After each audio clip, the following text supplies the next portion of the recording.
Hi, friends. I'm Scott. It's great to see you, and thanks for joining me again today for another episode of the companion podcast in support of the film Skin on Skin, The Rise and Fall of the World's Largest Furrier, Part 2. It's coming soon, and I can't wait for you to see the continuing saga of the 70-year history of the people, places, things, and events at the Evans Fur Company. Between its founding in 1929 by A.L. Meltzer and its demise some 70 years later in 1999 after a series of events and internal struggles that brought the company down. Today, I'm digging deep into the recesses of our minds to find even more stories from our times at Evans that we've not yet discussed and reflected upon, things that we certainly want to share with you. And to help me all out with this, I've brought back Larry Becker so that he can share some more from his list. And his list this time includes celebrity encounters, the taking away of perks, Maui Wowie Bud on buying trips, and so much more. But first, let's take a look at how we got here, as my lifelong friend and the narrator of the films, Michael Idless, catches us up on the first film and gets us to the point leading us up to where the second film begins. I'm Michael Idless, and this is Skin on Skin, The Rise and Fall of the World's Largest Furrier, Part 2.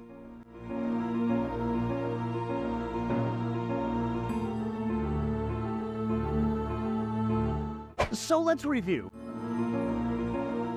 We have Rose Walcove being sold to Julius Meltzer when still a spinster at age 29.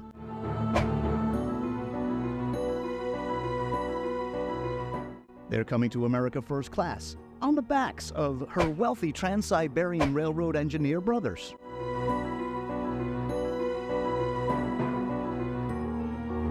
Rose's depression sending her reeling and eventually to bed, to stay.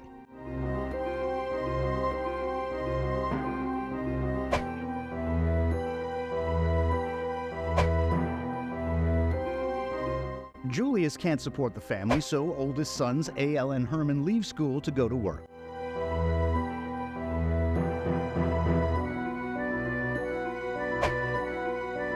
Oldest daughter Thelma is sent to finishing school to learn to care for them all.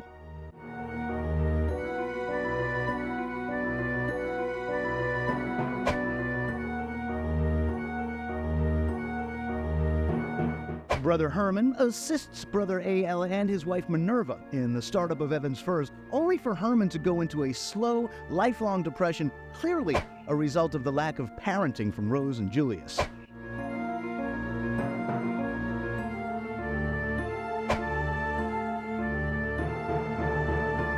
Brother-in-law Harold Sussman and his wife, oldest daughter Thelma, are sent to Boston to expand the company east. Thelma never forgives her brothers for the move away from the family.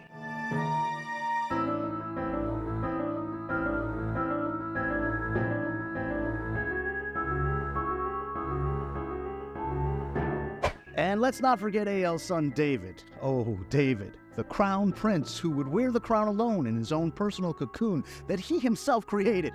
Loved by those who worked for him, admonished by family for his selfish and narcissistic ways.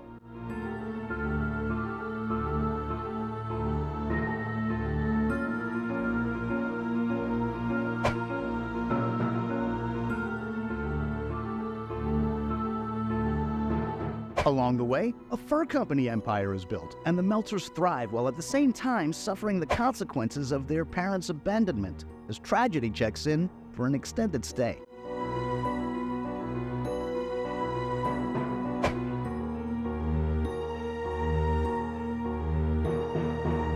As we recounted, from the moment they began selling squirrel scarves in 1929, Evans Furs seldom knew from tough times. What A.L. Meltzer had hit upon was growing and growing, and the business kept moving forward.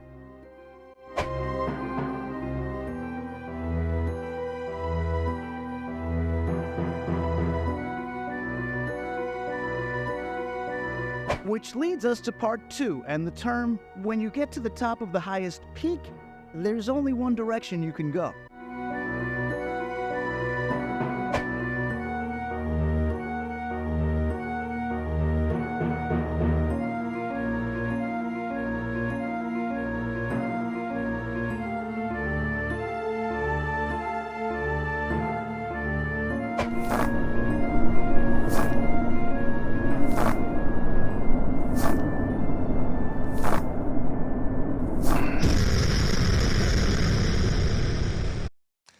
Okay, so Larry Becker and I got together again recently and swapped a bunch more stories. You know what's interesting to me about all this, and I think Larry would agree, is that the more we remember, the more we remember. And we're pulling things out of the recesses of our minds, in some cases, things we haven't thought about for decades. But these are times that influenced us internally while we were at the Evans Fur Company, just back there in the subconscious. And like I said, the more we discuss, the more we remember.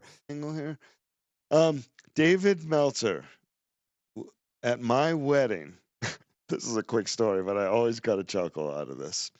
My ex-wife and I, we had our wedding at a fabulous, we rented a mansion in Woodside, California, which is in the hills southwest of San Francisco. And gorgeous place. And this woman who owned it, she rented the place out for events on the weekend. And it was gorgeous. Our rabbi ruined the flowers in front, our old rabbi, when he drove his little Ford Pinto or whatever it was over her rose bed. She was furious with us.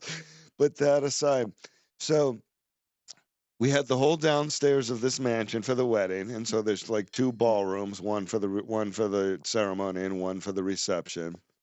And it wasn't a large wedding. We had 120 people, and everybody's filing in to sit down and get ready for the wedding ceremony. And you know, other people in my family have also told stories about David either being late to events, coming buzzed to events, not that I should criticize that by any means, um, or sometimes even missing events or other just misappropriate behavior. And so at our wedding, everybody, as I said, is filing in to sit down, and the caterers are in the adjacent room setting up for the after party, you know, for the reception. And they're working furiously.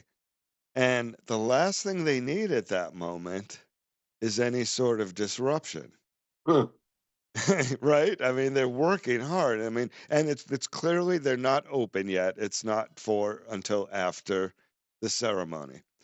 Well, I am doing my final walkthrough before the ceremony, and I walk into that room and I look up, and who do I see hawking the bartender, basically doing a champagne tasting before the wedding while these people are trying to set up, is David Meltzer, totally getting in the way, talking to them, trying to find out from the bartender if he knows more about the champagne selections than the bartender knows, and on and on and on. And there you go. That's one thing you said the last time we were talking, made me think of that story.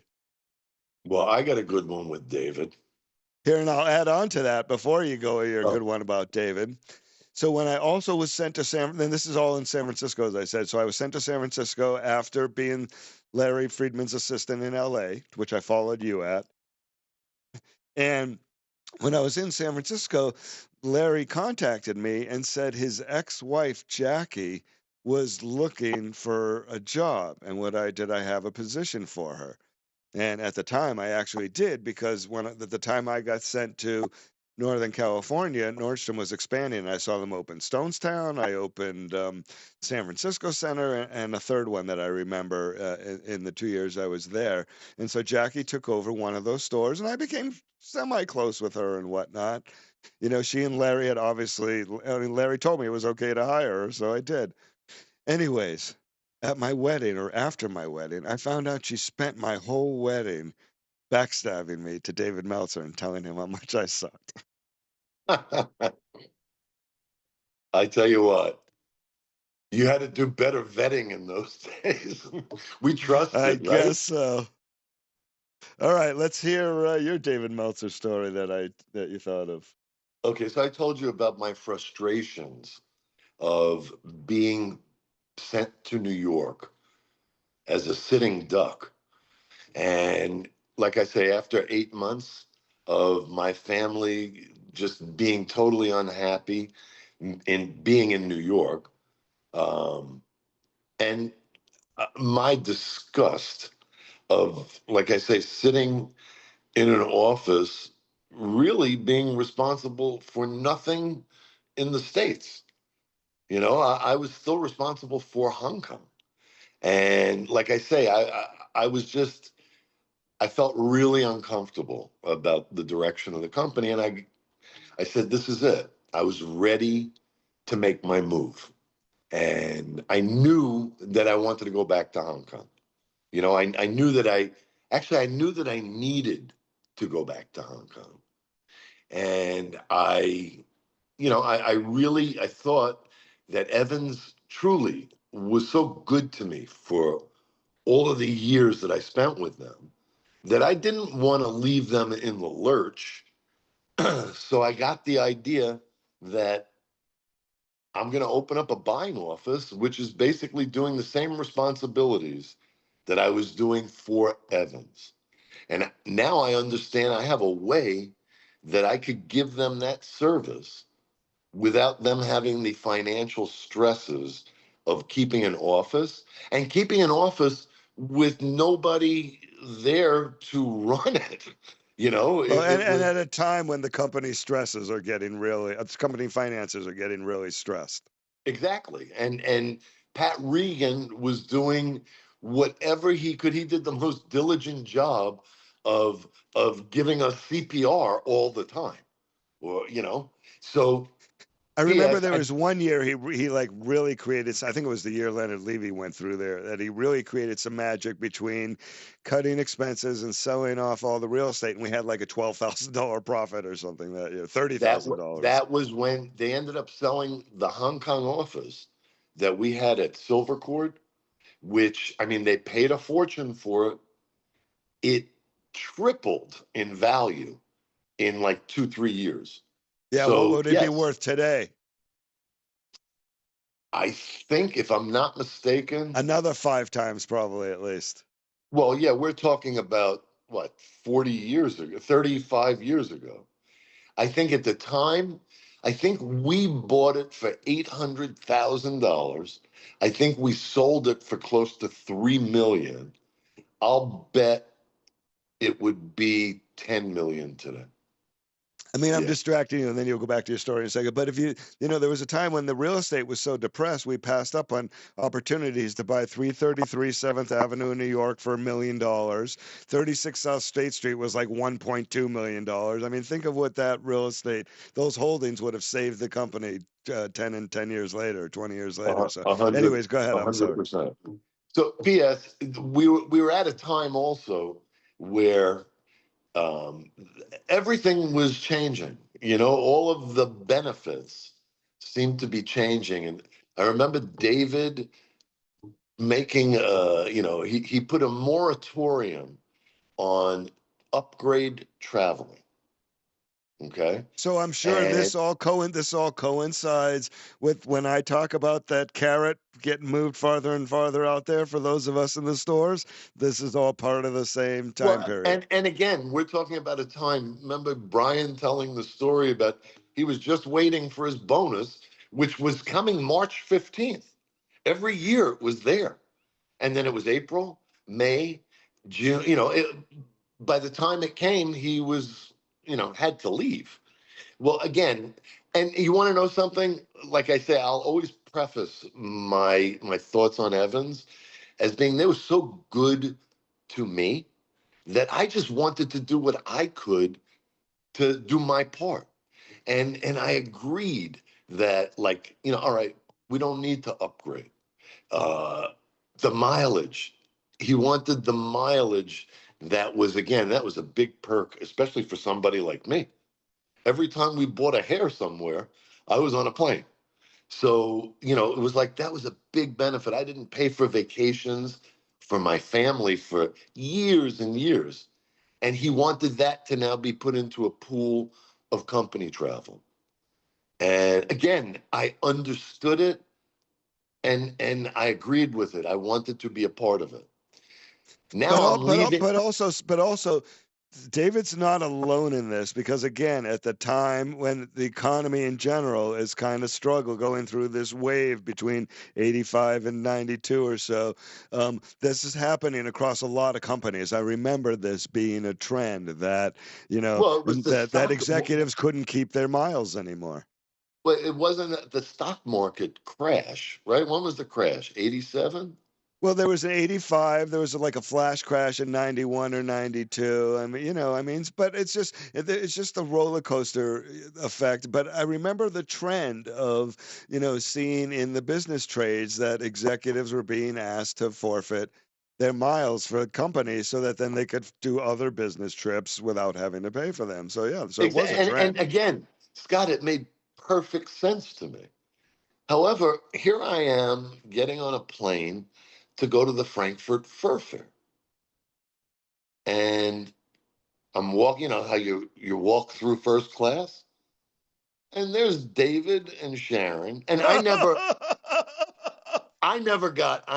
got a whatchamacallit. I never got first class. On a trip like that, we would be bumped to To or they business. paid. They Yeah, paid for business. So yeah, it was yeah. more comfortable when you got off the plane, you can go to work. P.S. When I saw them there, and they were like in seats 2A and B, my seat was like 347X. I'm sitting. I got to sit next to a Pakistani guy with the headdress, falling asleep on my arm for 9 hours, and it affected me. It really did. And although I never said anything to David Meltzer, I did say something to Freddie, and I said, this is like totally unfair. Here I am, I'm doing all of this traveling, and I get on a plane. I was the first one to say, "Hey, I'm happy to do it." And again, I was 30 years old, so it was easy to do it.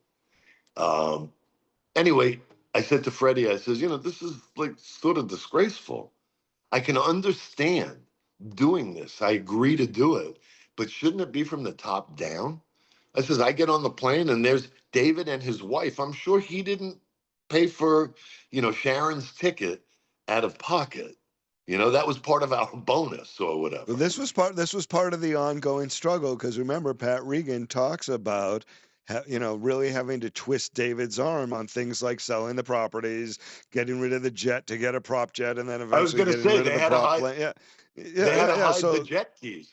right. So there was a lot being asked of everybody that David had this romantic vision of his life and how it needed to be, and it didn't matter the fortunes or lack thereof of the company, he was going to have them.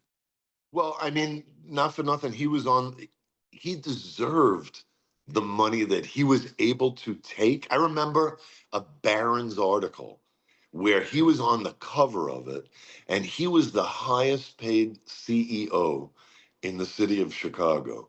Yeah, over the CEO of Sears. Sears, who did a lot more business than Little Ex- Evans. Exactly. But again, we were a public company that was privately run, and I don't take anything away when the times are good and you could treat yourself while treating your stockholders and your staff. That's great. You know what I mean? You deserve. I had my own business. The idea was that you had to share with everybody. You know what I mean? If you take a piece of the pie, you give everybody a little. Maybe your piece is bigger, but at the end of the day, you're setting an example and you're asking people to change their way. I think he needed to do the same.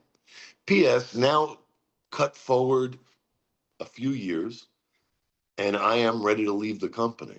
And I have my meeting with Bobby and Sam Garber and Pat Regan, and we came to an agreement that I was going to leave their employ, start PBS and Associates Hong Kong Limited, and they agreed to be my first and well, I was their exclusive agent. They were not my exclusive customer. You know what I mean? And it was an agreement that everybody was happy with, especially Pat Regan.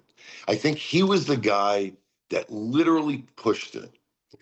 Anyway, we have, call it an agreement, a gentleman's agreement at that point. And now they got to bring it to David. And David came into, I guess they prepped him or primed him. I And could see another wonderful moment, another moment coming here. Go ahead. well, all I can tell you is he came into the office and I don't even think he sat down, Scott. he was like sort of standing over me, and he says to me, "I hear you want to leave Evans." And I said, and I explained my story that I want to get back to the hub of the fur industry, which at that point was China. And he says, "I have one question for you. So when you own your own business and you're living in Hong Kong and you need to travel to the United States or to Europe or whatever, how are you going to travel?" I said, "Coach," he goes, "you're hired." So, yeah, at the end of the day, I don't Yeah, know he that. wanted to make sure you weren't going to do as he does. Well, again, I grew up with a father who I loved dearly, but his advice to me was almost always, "Do as I say, not as I do." So again, I mean, I respected David for his question because he knew that it bothered me. And believe you me, I don't know if Freddie Handel ever went back to him. I don't know if he ever got word that, other than the fact that I was on the plane and I know that my eyes were piercing his, as I walked past and he's having champagne and they're giving me, I ordered the meatloaf, and they go, that is the meatloaf. Come on, that's not the meatloaf. And the girl looks at it, she goes, "Yeah, that's the meatloaf." And they're having Chateaubriand in first class. They would dance. They closed the curtains. I see everybody's dancing. And it's like, I used to be there. I used to be a Yeah, contender. those you wanted to So, be in yeah, business on your own. So yeah. great story. Okay, well, I've got a David story, but it's not really about David.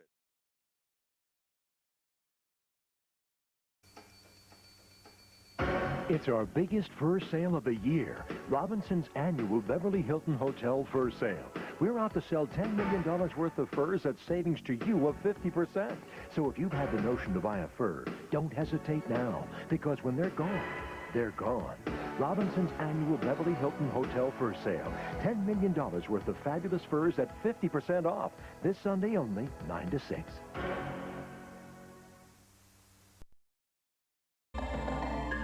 Barney, you missed it.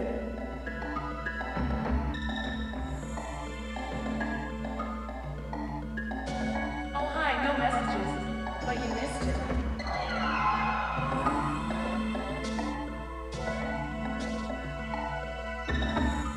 You missed it. Don't worry, you didn't miss it. You wouldn't dream of missing it. Now.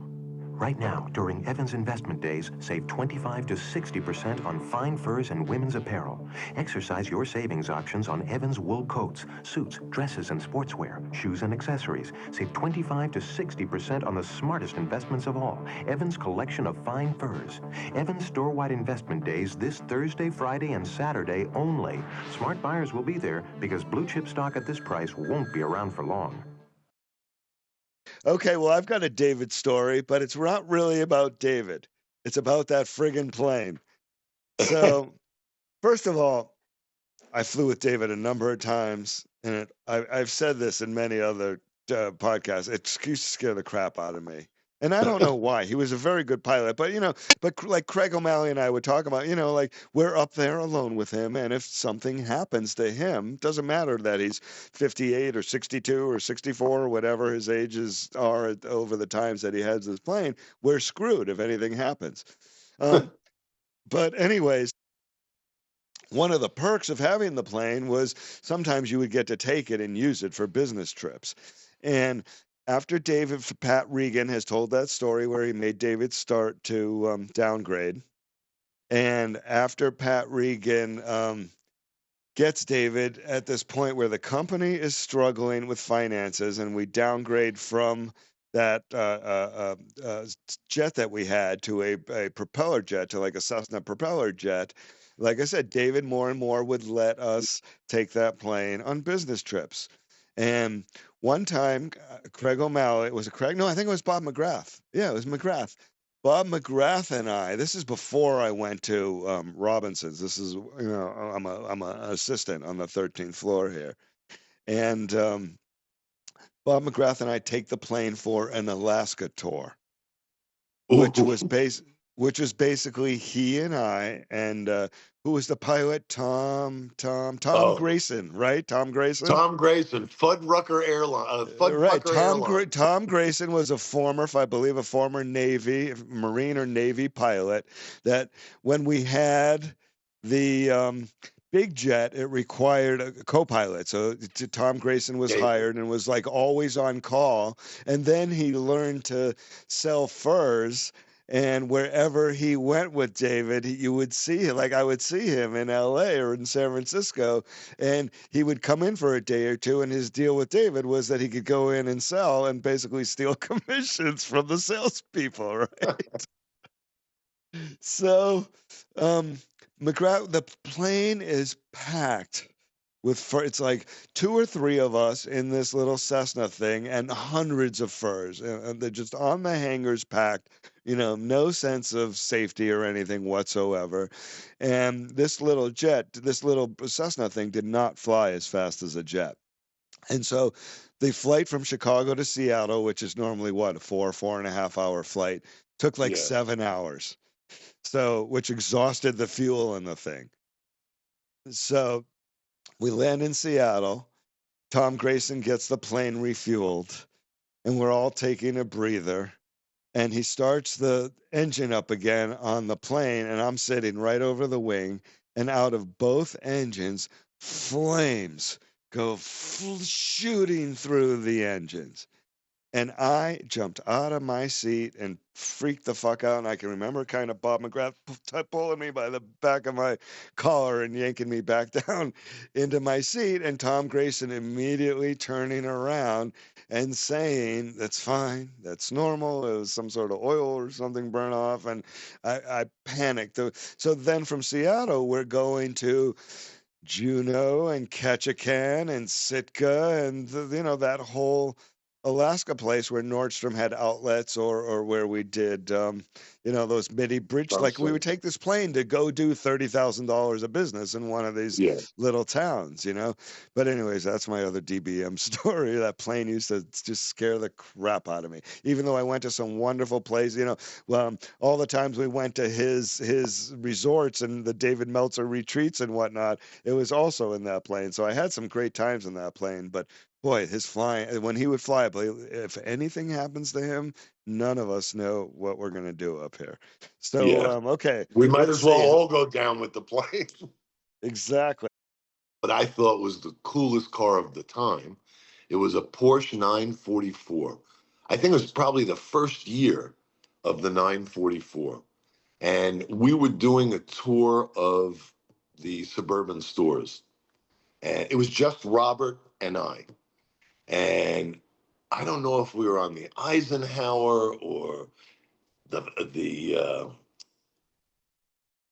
55. I can't remember what highway we were on, but it starts pouring. But I mean pouring. You could not see 1 foot in front of the car. And Okay, wait. you Let know, me ask you a question. This is a two-seater, and there were how many of you in the car? just he and I. Oh, We were okay, doing okay. it. We were doing a tour of a couple of the stores. And all I can tell you is that rain was coming down like in sheets and you couldn't see. And it was, the Chicago highway. It was busy. It was like, during normal business hours. And Robert, I remember it was right after Jennifer had the accident. And Robert was, I mean, he always had sports cars and he loved to drive. I mean, he drove fast. And I remember he was laughing. I was, you ever see trains, planes, and automobiles? When, Yeah, yeah. when John Candy turns into the skeleton? It was like, oh my God, we're going to die. And the car is hydroplaning and he's laughing and we just get through that. I will tell you, it was the scariest thing I had ever been through. And I think it was the last time I drove with Robert King.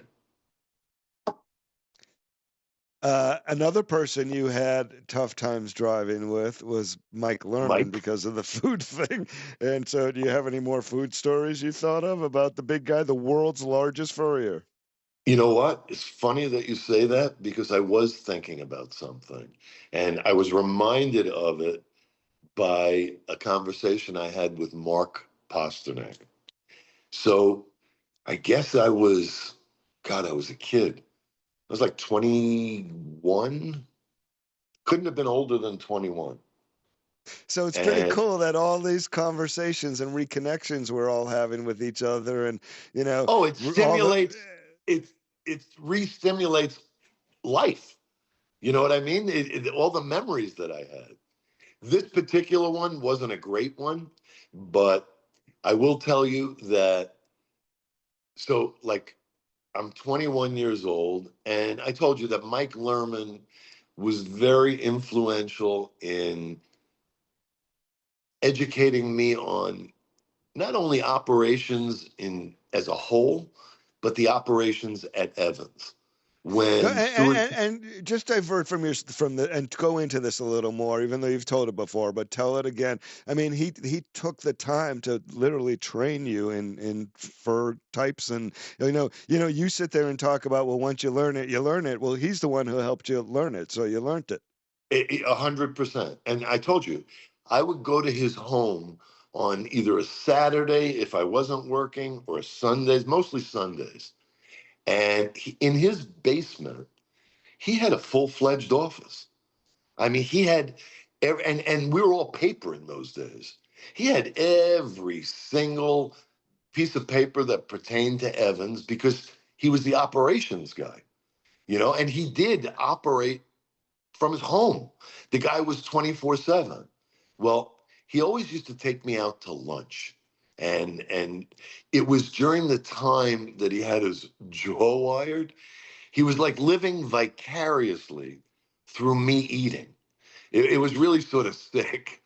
But there was a place on Navy Pier that had um, fried. It was like this disgusting booth, like kiosk that was out there. It wasn't not a restaurant. You would take it, and I would eat it in the car. He'd get like a pound of shrimp, fried shrimp, and what he used to call donkey dongs. It was ask Jimmy about that. Donkey dongs was like these Polish sausage that they would deep fry. And I mean, I was a skinny kid. He would make me eat it, and give me a training program in the car. It was like I'd sit there and eat it. And I remember, God, I felt so sick when I got back to work one time because this was like a ritual. Once a week, we would go there. Oh, that is nasty. I get back to the store and I didn't feel well. And Freddie Handel, who mostly was green all the time anyway, he said to me, "You okay? You don't look good." I said, "Freddie, I really don't feel good." And it was like, I swear to God, it was immediate. And I go home. He tells me to go home, and I couldn't go to work for like 4 days. I was just so sick. And finally, it was Freddie. Again, it was family. Freddie says to me, "I'm making an appointment for you to go to my doctor. Something's wrong and he'll figure it out." And I go to his doctor. He said, "Stop eating." He knew exactly what it was. Stop eating that fucking fried sausage on the sauce. Well, 2 days later, he told me I had hepatitis. Oh, from what? And from the seafood. Oh, nasty. It was from the seafood. I was sick for 6 weeks. Oh, I I was on, and for hepatitis, there's really not much you could do. You just need to fill your body with protein. It wasn't the horrible hepatitis. It was the one that you get, from bacteria in it doesn't seafood. matter. It's from him taking you around to these gross food places, which Yes. he's eating all the time. Well, he didn't eat them because his jaw was wired. He was Right. eating Well, pats of he was I've eating I've pats of butter. I've told you before. I was with him. He came to lunch with us to your favorite place. the Italian village. Same thing, shortly after this surgery. But I don't know if it was his jaw. He also had a stomach staple, right, at one point. And Yes. this was after the stomach staple, where, if you eat, more than a tiny little portion, It could you open. regurgitate it all, basically. And we all ordered our, and I'm ordering veal parmesan with pasta on the side and a salad. Everybody's, it's like we're eating like it's the Last Supper at lunch, which is what you did when you went there. And he just orders a plain plate of pasta in olive oil with garlic. Okay. And again, his stomach, this within a week or 10 days of him being back at work after the band surgery. Yeah. And he takes a couple of bites of this pasta in olive oil and garlic. And 3 minutes later, maybe 4 minutes later, he starts sweating and schwitz is just dripping off of him. And he finally got up and excused himself and had to go regurgitate it because even that little bit was too much at the beginning. And those were the early days of that band surgery. But yeah, that was really the lengths that he went to. I mean, the guy was almost 400 pounds. He was at one point he was 460. I remember him telling me that 460. But he was also he had to be 6'6". I mean, he was a big guy. The world's largest furry. No doubt. He had to Wow, be a what big guy. what a story. All right, I got another food story that is also embarrassing. Um, the Bay Area Nordstrom at the time was run by a guy by the name of Ray Johnson. He was the divisional. I believe, if I'm not mistaken, he was married to one of the sisters of the Nordstroms, which made him a brother, like my grandfather made him a brother-in-law. And he was in charge of all of the Bay Area. And I had numerous run-ins with him. I've told the story about him telling me to take the credit, or I'll get that chip off your shoulder, or I'll come down and knock it off for you, et cetera, et cetera. I mean, a real Nordstrom type, you know, tried and true, blue in the wool type of guy. No nonsense, no bullshit. It didn't look like he ever had any fun whatsoever. One Well, of that was the those, Nordstrom's program. right? One of those types of people. And in Palo Alto, the place we went to for drinks and to party and whatnot, the most after work was Chili's. And in these days, Chili's was, it was a big deal. And they had that fajita plate, and they were like the first ones to have it. And it was a big deal. And my ex-wife and I, we used to go in there and party our asses off and have tequila and whatnot. And, I'd be high as a kite. And one night I am stumbling to the men's room, while we're eating dinner, and there's Ray Johnson at the bar, just watching me struggle to take every step to make it towards the men's room. And eventually he says, "Sorry, Scott." And I had to go and stop and, try and pull myself together for a second to speak to him. But it was just like, all my moments with him were like, moments where I felt like, he fucking hates me, this guy. And I think he did. I didn't care for him much either with the confrontations that we had. I don't think he liked the whole idea of us being there because he didn't have complete control of us like he did everything else. But Right.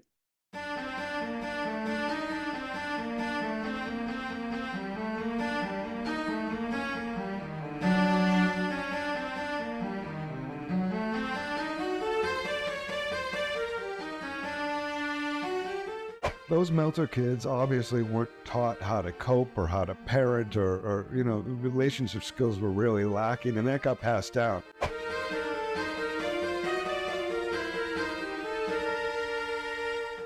DNA really plays a role in any in anyone's well-being, physical and or mental health.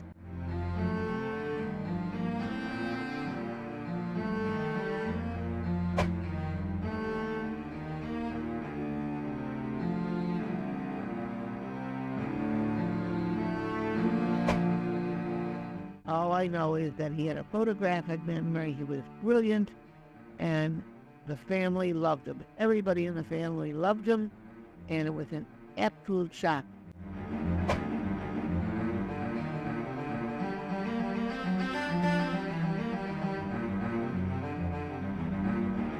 I think she loved the way I looked, so she was always, like I was her little doll. She loved, but she was very interesting and fun and vivacious.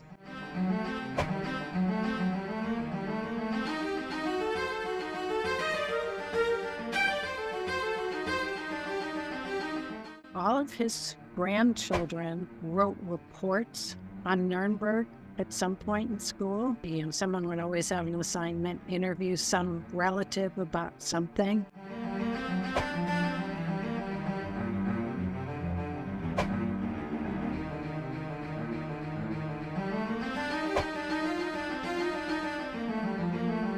Nonchalantly would toss a question out, and the beads of sweat were pouring off as he's trying to answer Uncle Bernie's question.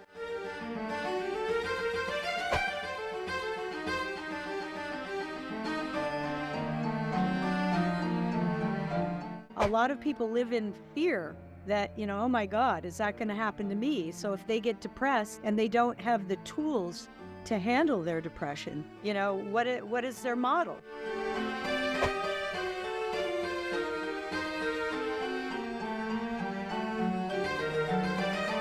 In the end, a lot of people got hurt. A lot of customers got hurt because their coats weren't there. And, it was just a bad thing. Just a bad thing.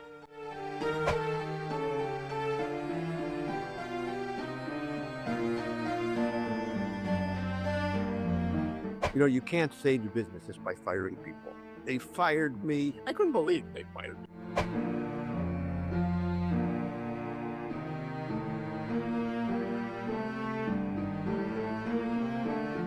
Not for nothing, we were supposed to be lifers. You know what I mean? We were following, that suit.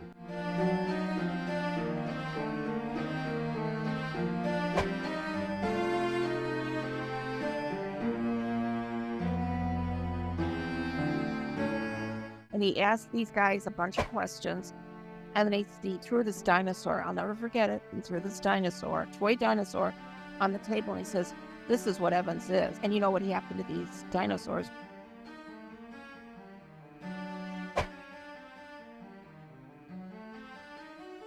He didn't want to be associated with the failure. And I think that he just wanted to detach, because that wasn't what the legacy that he wanted for himself.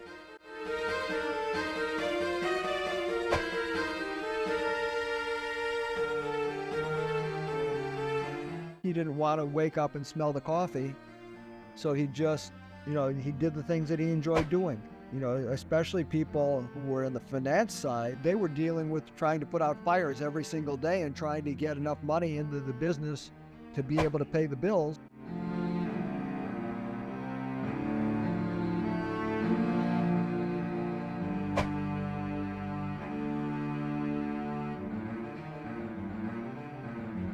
It was a very unique era of launching new product, of what turned out to be the youthquake, a youth boom, all kinds of innovation, new music, new everything.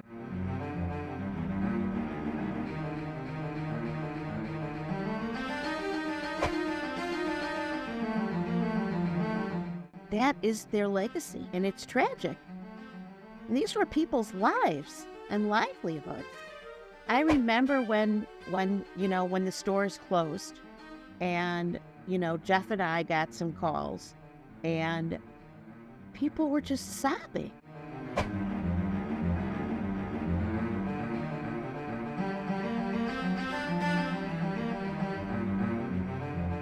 As things fell apart, that also became obvious. Well, they shut the doors on people. That was pretty high profile. Evans, until the end, was high profile and highly regarded.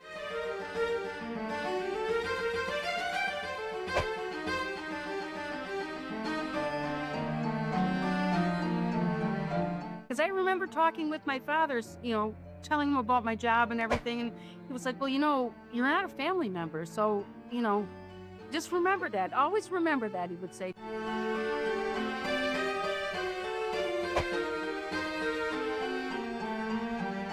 There was tremendous camaraderie. While there was all this strife and all this stuff coming from the top and from the Meltzer family, from my family, there was also this amazing, committed group of general managers and executives.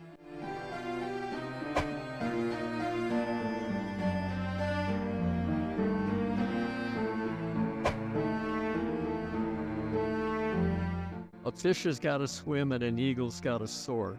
That's their natural temperament and how they want to live and how they want to play. And when that's blocked, people are really unhappy.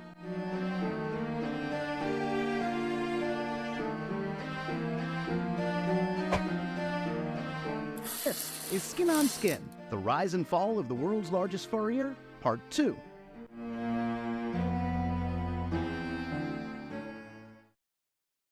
Wow. All right. Well, I got one more I want you to think of while I'm telling mine because it's related to the same guy. And we've mentioned Donald Springer before, who we all loved, and unfortunately passed away of cancer literally 3 days before he was going to do his interview for both the film and the podcast. But every time I think of Donald, what I think of are the business trips that we took at Evans. And every time I think of Donald Springer, I think of the trips, the buying trips we took at Evans. And while you think, what I'm going to want you to tell after this is your story about going into that licensing business with Donald.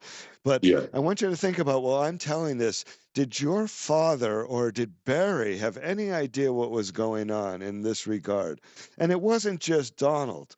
There were many of the vendors who, you guys in New York, and I shouldn't even say you weren't there that much, but Tommy and Eisenberg and Capozzi and all those Eisdorfer, all those guys were friendly with, party friendly with, and it was, in the early 80s and mid 80s, it was serious party time. It's Studio 50. It's just party, drugs, and everything. You can roll it all up into the fashion business as well.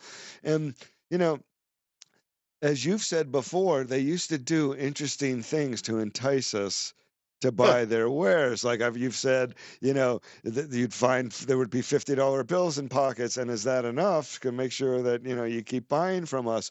Well, another thing that people did when we were youngsters was they'd get us high. I mean, before we bought, which a great thing to do is get people drunk, just like we would do at our warehouse sales and at the Hilton, right? Get everybody wasted and then sell them. And there was Coke in bathrooms and whatnot before you would go by, and you go in there, and that was again during the 80s we were doing. But Donald Springer, who traveled the world and had an affinity for weed, maybe greater even than us, used to, I think, literally go to Hawaii to get this Maui Wowie weed that he would leave out on the kitchen counter, on the counter sink in the bathroom. And we would all go in and take a couple hits out of our little metal pipes back then, and then go out and buy. And it was, at the time, aside from my friend in Boston, he used to get this amazing Panama Red. It was like the best weed that I ever had. And so those are the things, some of the things I wanted to tackle with Donald Springer, had we been able to have our time with him. So I'm so grateful to all the other people who have, we're over 30 people now who have come forward and told us their stories. But before you tell the story of Donald and the NFL licensing business and whatnot, like, did your dad, and Barry's younger, so I'm sure Barry knew, but did they, people in management, and I don't know about Walter Warren, did they have any idea about what a party it was for those of us in the up and coming young generation back then? So, in respect to my dad, I'm pretty sure he knew what was going on. I don't know how they couldn't have. It's going on right literally under their noses at every stop on 7th Avenue. Yeah, and again, my father was a pretty contemporary guy. So, I mean, I know that, gosh, as a kid, my sister was blamed for having pot. My mother found pot in the house one time, and my sister was blamed for it. and it turned out to be my father's. So, yeah, I mean, again, it was the 80s for them. And not only were they young, I mean, they were young adult. We were young adults. They were just a little bit older adults, and they went through the 60s, the 70s, the 80s. So I'm sure that, certainly in my father's case, I'm sure that he was well aware. Especially he had, you know, with the Coke, I think Coke was much easier to detect on somebody, unless they started out talking like Popeye. It's like you'd see people say, "Well, you can get this one," and it's like, move your jaw, because I don't understand you. Um, in as much as Barry was concerned, Barry was not that much older than us, so Right. I wouldn't be surprised. I mean, I have no knowledge of it, never partied with the man, but I wouldn't be surprised if he engaged in that too. You know what I mean? And with a guy like Donald Springer, Donald was very close to all the Evans people, because we were really good to them and they were good to us. Yeah, And the such a great guy. relationship went much further with Leonard, his dad.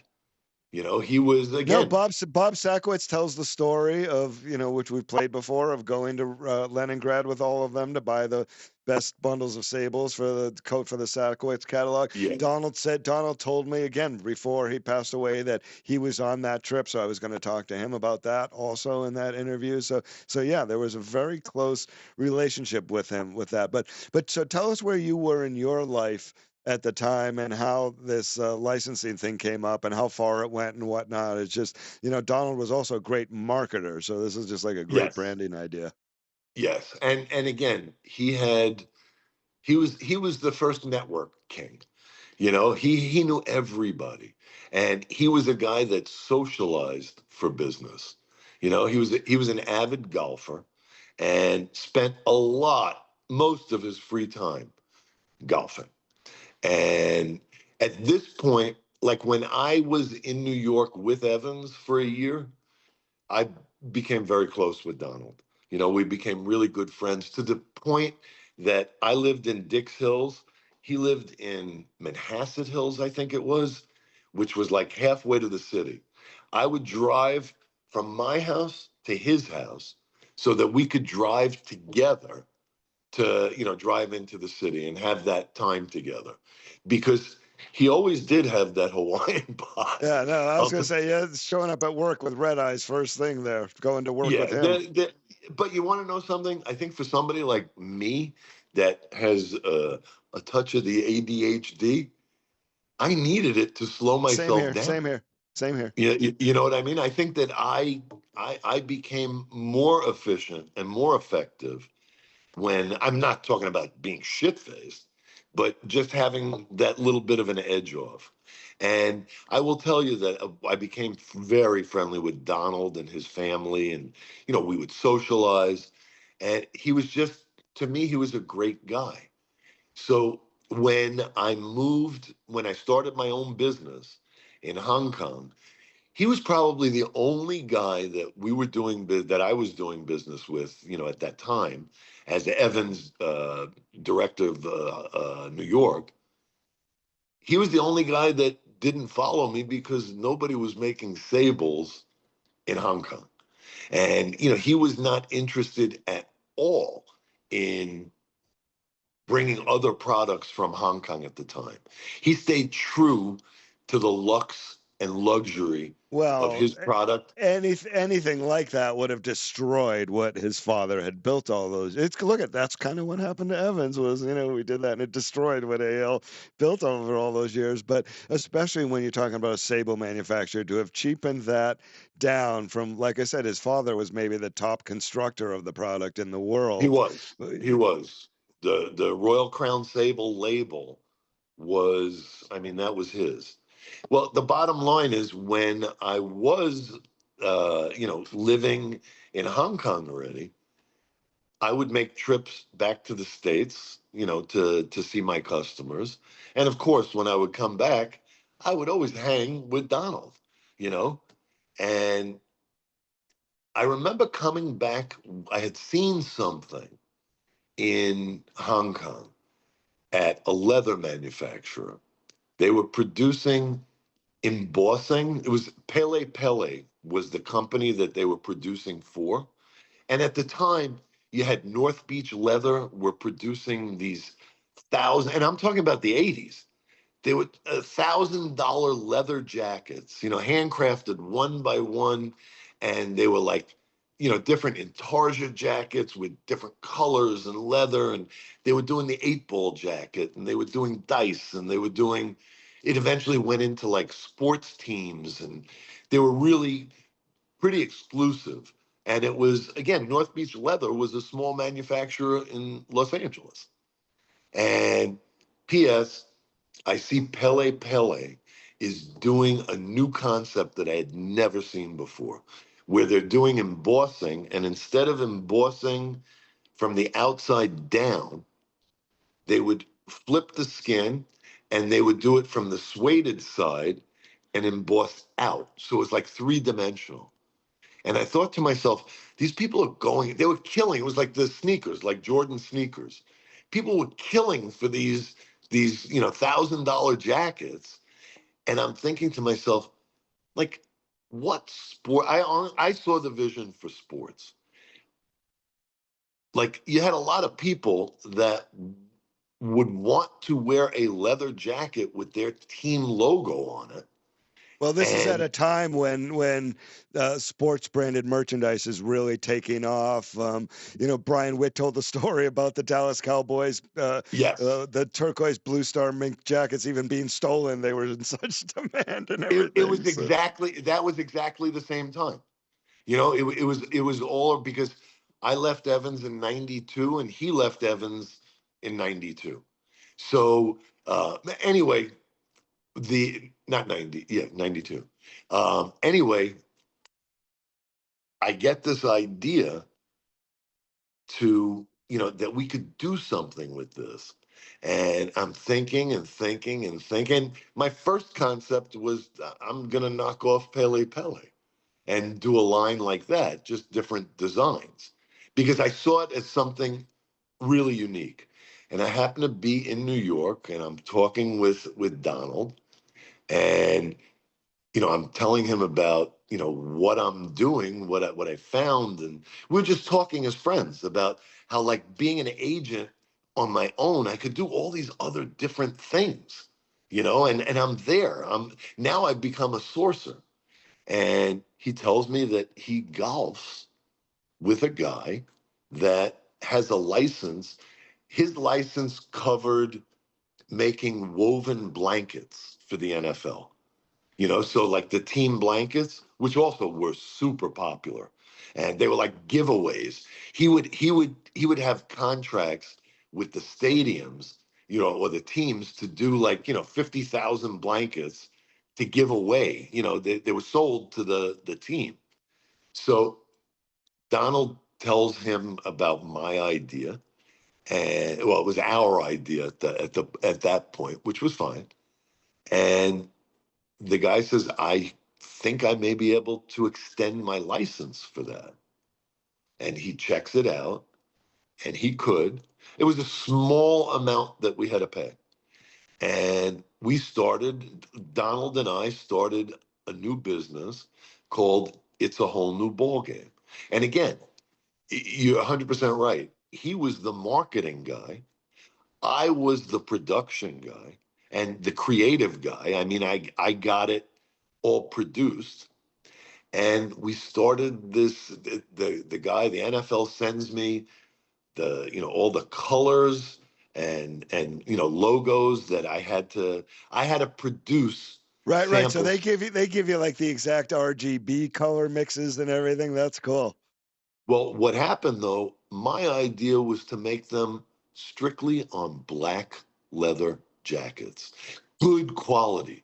The stuff that was being sold for $1,000, that wasn't the best leather. You know what I mean? It was all about the look. My thought was to go after these people that, let's say, more adult people, more subdued people, and have my jacket just had the NFL badge on the shoulder. It had the team badge on the chest, and across the back had the team name. Okay, but it was all black on black. But because it was 3D embossed, it really stuck out. And we got as far as the NFL,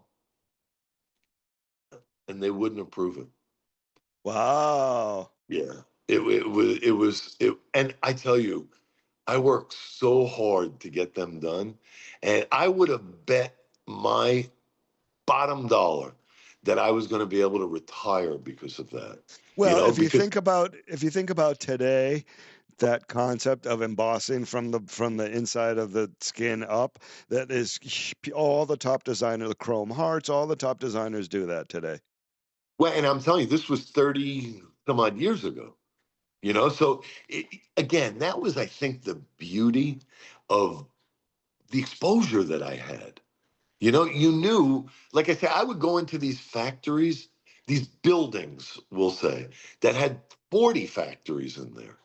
When we were done at the factory that we were going to, inspect or place orders at, we'd stop at a couple of the other ones just to see what was going on.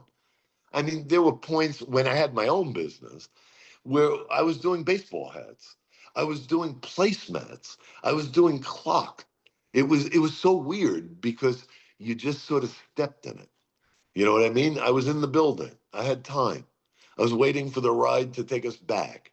And you spend 15 minutes and you find yourself in something new. I found it exciting.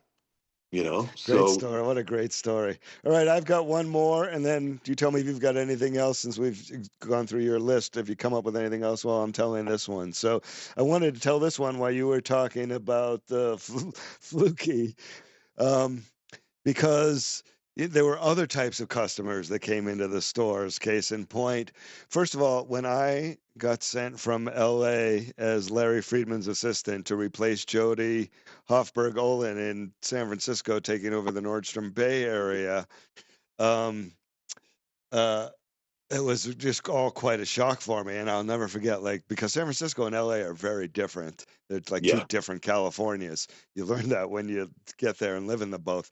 But I'll never forget when I got the job, and my grandmother, she's like, "Do you want me to call David and do something about this? Because San Francisco is where the root of all evil stems from." And I'll never forget her saying it. But anyways, we had when the Nordstrom opened the San Francisco Center, which was at Fifth and Market, and I think they just closed it or announced they were closing it. This is the shopping center that had the only circular escalator in the Western Hemisphere. Screwing with my lights there. Only circular escalator in the Western Hemisphere. And an amazing structure. People would come to look at it just architecturally, let alone to ride on the escalators, which were broken half the time and didn't work half the time. You would have to walk up and around. But anyways, it was a different kind of Nordstrom than what we had in Palo Alto or in Walnut Creek or even in the new Stonestown store. It was akin to the way the Beverly Hills store was its own little entity within Robinson's, catering to the carriage trade. And in San Francisco, this was kind of the same. This new San Francisco store was for, the chic hoi polloi of the people who lived in San Francisco in the 80s and 90s. And so you had all kinds of great customers that would come through, including I had a group of cross-dressers. There were 4 of them. They would come in regularly on Fridays after 7 p.m. when things were quieting down and there weren't many people there. And they were all very nice, lovely men, ladies, whatever they want to be called. And they would spend hours, and from 7 until 9 when we would close, trying things on and dreaming about the fur they could have, and never sold them anything. I don't think they could have afforded it, but I must have seen them 20 something times downtown San Francisco, because once we opened that, I moved my office from Palo Alto to downtown San Francisco. Why wouldn't you? And I'll just never forget those guys. And I thought of that on one of our last conversations when we were talking about customers. So Yeah, well, that's an experience for sure. all So right, anything else you can think of? there is something that I actually thought of that makes me chuckle. Let's go. It's sort of a food story, but it's not. It's a lot grosser than that. Oh, And it has, grosser than the dog cages and tongues in the toilet? yeah, let's do it. Go for it. So it was my first trip that I made to Korea. And it was, oh God, I want to say it was November or December. It was snowing outside. It was freezing, freezing cold. And like literally ice was everywhere. And they had no heating system like in the building, in the factories, but they did have these giant portable, they were like kerosene heaters. And that was the only thing keeping you warm, but the smell was just so disgusting. And I remember after hours of being in this showroom, I had to pee. And I asked where the bathroom is. And they lead me over to the bathroom. Now, again, we're in Korea, where I think the average height of, the Korean population is probably 5.5 feet. And here I am at 6 feet. And I go into the bathroom and I thought it was weird because there was a whole row of urinals and it was on a half wall. So I didn't know what was on the other half. I figured, I don't know, maybe there's toilets back there. Anyway, I'm standing there, and I'm freezing. And I'm standing there and I'm going to the bathroom in the urinal. And all of a sudden, I'm standing over. My eyes are over the wall. I see there's a couple of girls walking in and going into the bathroom there. And I said, God, this is weird. So I'm just paying attention there. I thought it was really odd, and I'm peeing, and like I say, it was freezing there. Well, all I remember is thinking my feet feel a little bit wet. Oh, dude, why you have shoes on though? I had shoes on. They were almost like a work boot kind of shoe. Oh, nasty. Okay, keep going. And I look down, and from the urinal, there's a pipe that takes the water. Well, this was just a pipe that took the water down onto the Down floor. to your shoe. And I remember now I go back into the showroom where those kerosene heaters are like they're right at your feet. And now the whole room is starting to smell like urine. Right. It was pretty disgusting. So now I'm in Hong Kong, in China, at one of the most beautiful factories that I have ever worked in. I mean, they had everything from air conditioning to fans to, it was really a beautiful setup and relatively new. And we did a lot of business in that factory as Nordic Furs. And Not your average slave workshop, huh?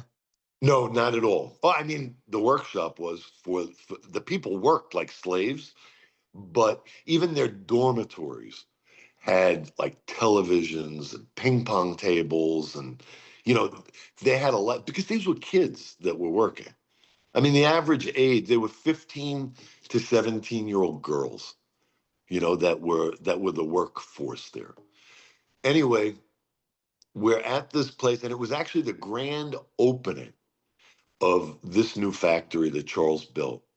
And we're there and he had this big banquet, for all of his people. And, everybody from Hong Kong came and he invited, Lawrence and I to come and a couple of some of the other agents to come, but they were all Chinese. And here we are. I'm telling you, it was a beautiful, beautiful banquet. And he had this commissary that there were probably 200 people, having their lunch, and probably 30 people serving it. I got to get up, and I must have had a prostate problem. I had to go to the bathroom there too. And I get up, and this bathroom, it wasn't facing, the men's room wasn't shared with the women's room. It had windows. You were standing and at the urinal, and it was like one big giant window that faced out into this lake. And I'm looking into, it was just a beautiful, very serene scene. And I'm peeing, and I look, there's guys that are fishing. And, they're pulling in these big giant fish, and they put them in this basket. And I'm getting ready to finish up. I'm walking away, and I see that there is, in this urinal, there is a pipe.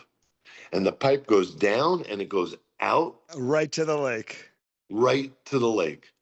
And now I see the guy coming in with the basket, and he's going into the kitchen. And I'm like, no more fish for me. No more fish. And I wasn't sure where the cows were kept. So back to duck tongue for you. Exactly. At least that was the fish actually was pretty good. It was a little salty, but it was good. Oh, God. Okay. Yeah. On that note, that's enough for today. Yeah. I hope this one doesn't make it in.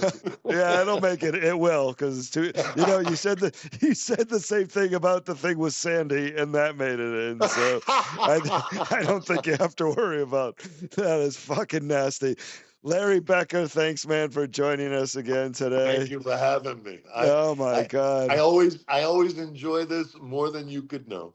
Somehow I have a feeling there are more to come still.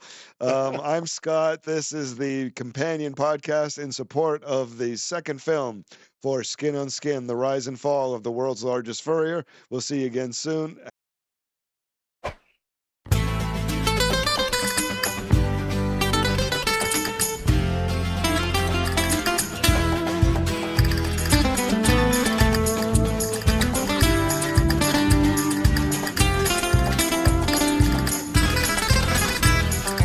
Julius and Rose Meltzer went forward with the belief that their son's death was an accident, and this setback rocked the family during a time when brother A.L. and Herman's Evans Furs was skyrocketing to the top of the industry.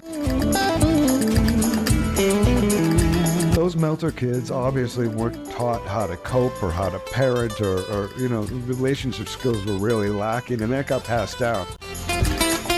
All I know is that he had a photographic memory, he was brilliant, and the family loved him. Yeah, I think she loved the way I looked, so she was always like I was her little doll.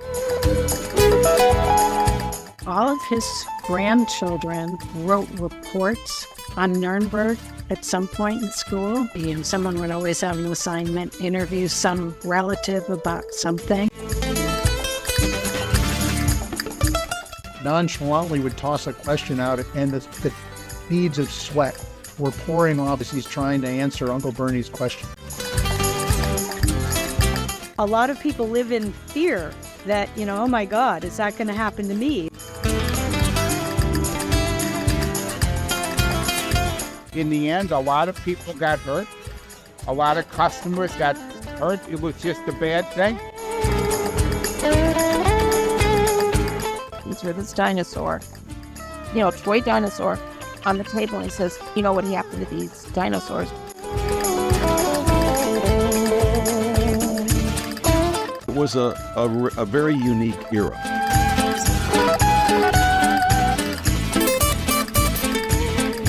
Jeff and I got some calls, and people were just sobbing.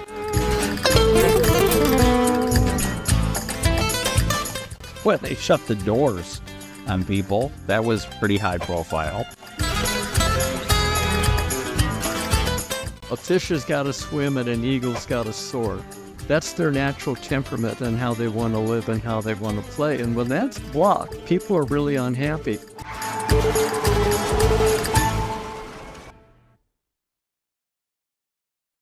On the next episode of the Companion Podcast, in support of the film Skin on Skin, The Rise and Fall of the World's Largest Furrier, Part 2. Love, exciting and new.